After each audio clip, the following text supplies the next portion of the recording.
Justice avec le procès d'un anti-compteur Linky. Aujourd'hui à Foix, l'homme comparaissait pour avoir empêché la pose de plusieurs de ses compteurs connectés à la Vlanée. C'était en avril 2017.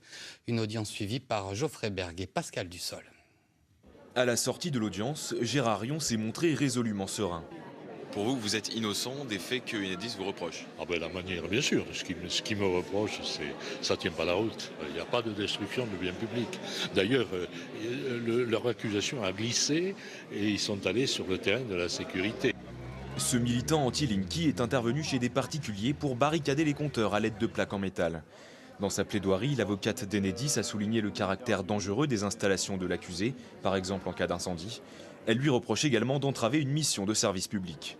Le reproche qui est fait, c'est la dégradation de l'ouvrage public et en lien avec les plaques qu'il installe. Encore une fois, je pense qu'ici, ce n'est pas le procès du compteur Linky, de son autorisation, de son interdiction. Il s'agit d'un procès en responsabilité à l'encontre de M. Rion qui dégrade un ouvrage public. Pour la défense, qui affirme qu'Enedis n'est pas propriétaire des boîtiers électriques, la démarche de Gérard Rion n'a rien d'illégal. L'avocate estime que l'accusation veut faire de son client un bouc émissaire.